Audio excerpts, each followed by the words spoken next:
Welcome to Manager Tools. Leading Change, Model and Measure. Part 1. Here we go. This cast answers these questions. Do I have to do the Trinity as a director? How do I ensure my organization follows the Trinity? Why doesn't my organization do what I ask them to do? If you want to answer these questions and more, keep listening. Finally, after years of waiting, The Effective Manager in book form is available at Amazon and Barnes & Noble and your other retail booksellers, as well as signed copies are available on our website, manager-tools.com. If you want to know the basics of how to manage others effectively in book format, including Kindle and ebook format as well, we encourage you to buy, read, and then implement the guidance in The Effective Manager. We can't count the number of times an executive that we were coaching, could be a director, all the way up to CEO, asked us to, quote unquote, I had the Joey air quotes going, fix their directs while not doing what they say themselves need to do to make the change stick. Oh, yeah. Right? All the Classic. time. Right? Hey, Mark, go fix them. Meet with my team. Are you going to be there? Oh, no, I don't. I'm good. No, of course not. Well, the interesting thing about, we'll get into why this is a little bit, but we have, and I think it's kind of unusual for consulting organizations where we've told CEOs, for example, who've asked us to come and help their organization with training, say that if you're not going to do it, we're not coming, right? And we've turned down work, literally. Yeah, we actually made it a requirement. If you really want this to work, and why spend the money with us if you don't really want it to work? We know this, that if you're not there, you could justify and say, well, I'm too busy. Fine. Okay. Maybe you think there's something more important, but then this is not important enough because this is one of those things. If you don't do it, it won't happen. People will know that you won't check on things yourself that you didn't go through, and you won't be smart enough to check on it, and you won't set an example. So it's really boring. Makes it sound exciting. We talk about what CEOs will do and not do, but it's really boring, but it's fundamentally true.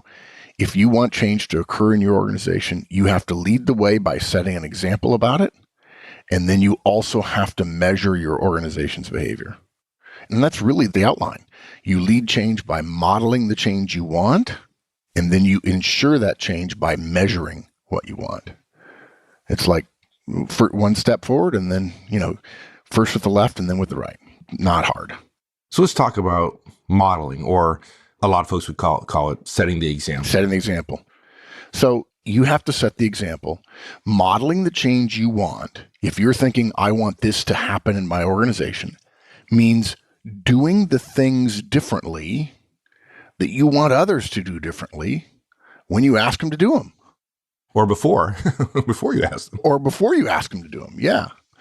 If you don't model the change you want, don't be surprised when it doesn't happen. People don't do things because you tell them to do things. They don't. They do things because you expect them to do them, but going a step further, because the way they know you expect them to do them is you inspect it. Okay? I mean, the eloquent example of this is Gandhi. We must be the change we wish to see in the world. We must be the change we wish to see in our organizations. You're not too busy. You're not too important. You're not too focused on other matters to change the behaviors you're asking other people to change. I got to tell you, you want to drive a wedge between you and your organization and say, no, you need to change this. I'm good. It basically says I'm smart and you're not. It basically says I'm effective and you're not. It says I'm good and you're not.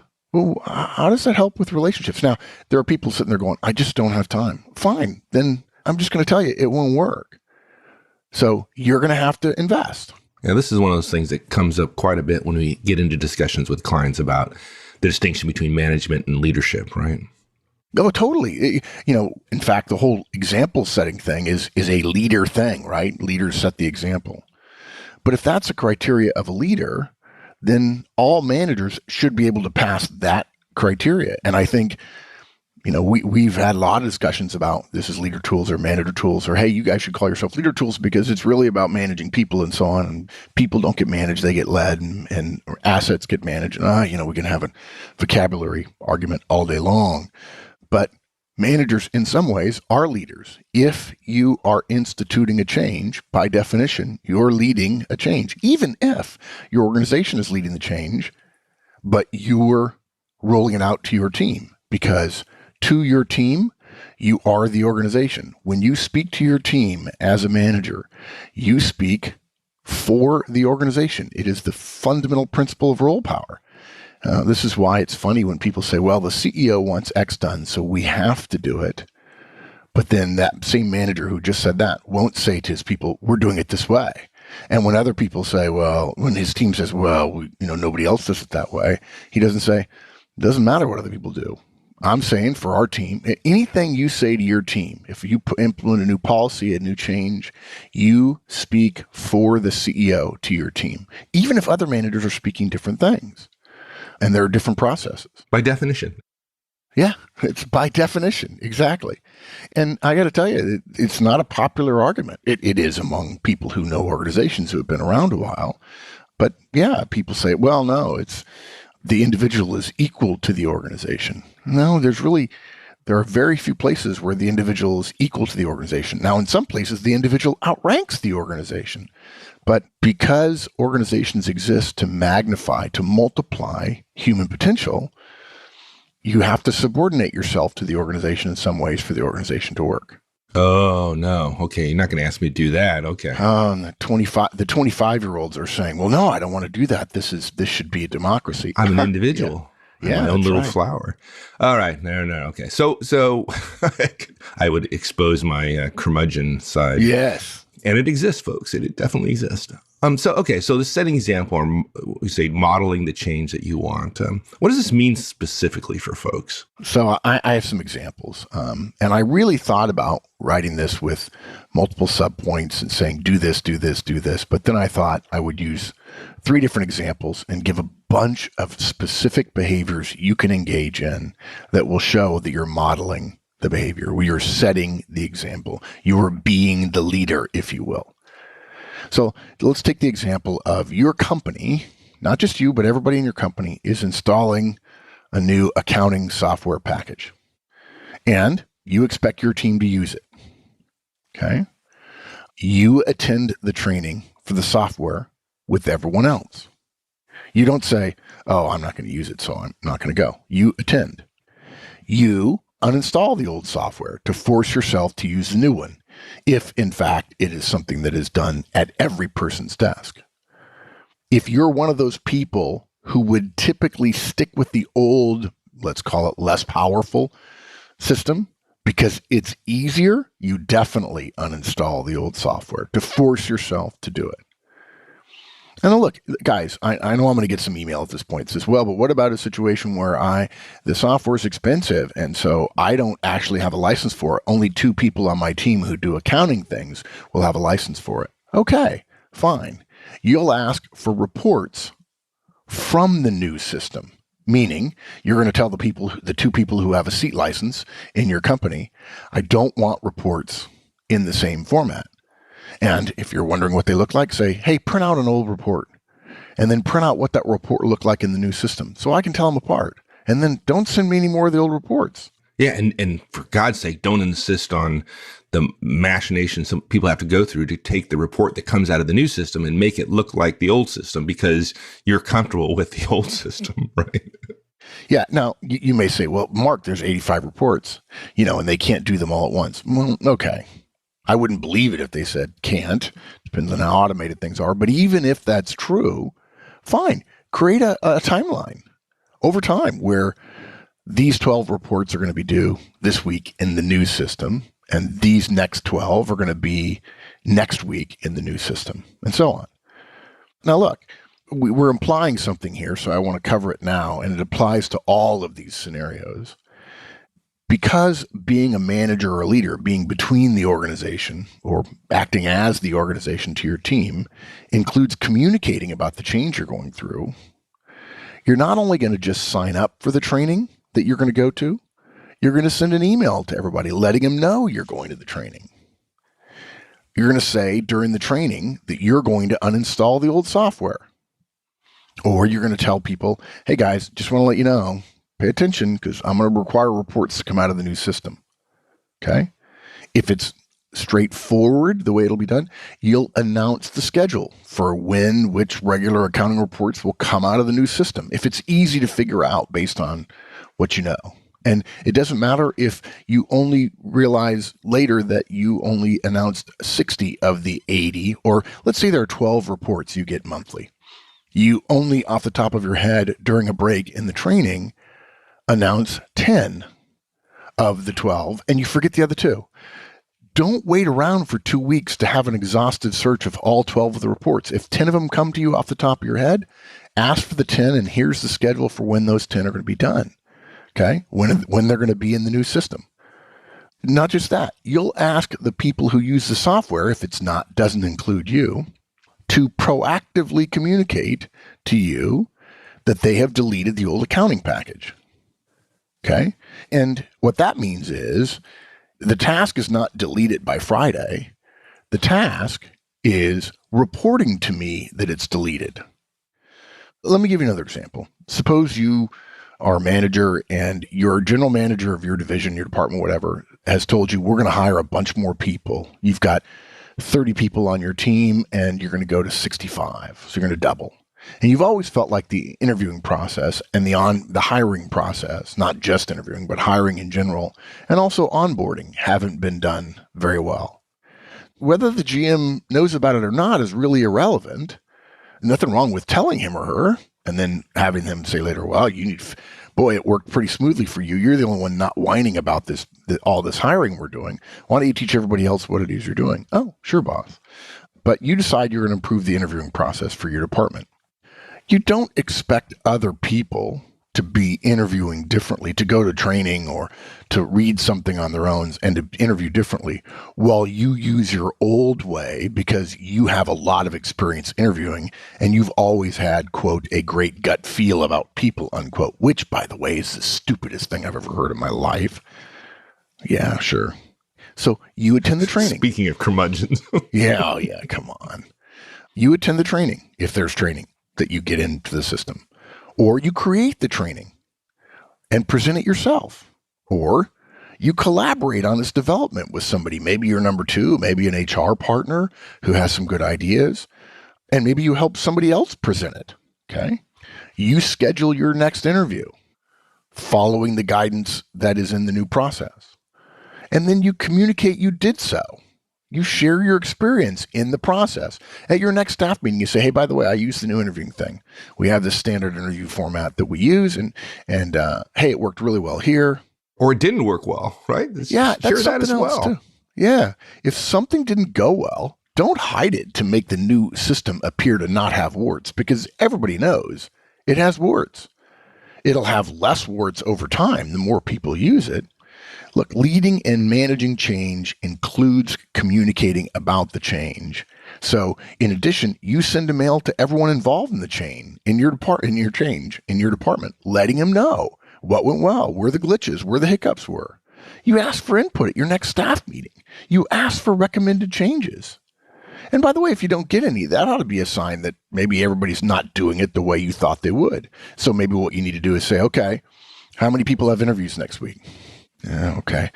And, maybe there are 7 people in the room and one person raises his hand. So, no, that can't be right. We're doing 30 interviews a week. Oh, yeah, well, I don't know. I don't have my calendar in front of me. Then you have to take an aside and say, never come to my meetings without a pen, a piece of paper to write on, and your calendar. And they check and, oh, yeah, okay, we got it. All right, so what are the dates? When are you interviewing? Let's check the calendars. Okay, here's a list of all the interviews that are happening next week. Now, if I have an admin, I would do that for them. I would say, here's the list. And you have 3 hours after that interview is done to report to me briefly on your experience with the process. I expect you to send mail. And then at the end of the week, I'll look at all the reports and maybe make some suggestions. And next week in staff meeting, we'll tighten things up. Now, look, regarding, Mike, your point about things not going well, the new way isn't perfect. It's just better. The old way's weaknesses and faults were already known, and so therefore they don't really seem like faults necessarily. To ignore imperfections in the new system is to essentially say, I'm willing to be blind in a selfish way to my team. Hey, I had this idea, let's say, or heaven forbid you say to the team, hey, the CEO said it or the GM said it, so therefore it's perfect. Right. Your GM, your CEO is not going to mind when you guys implement things saying, hey, there's a couple of things that could have been better. He or she would go, yeah, no kidding. It's less crappy than what we had before.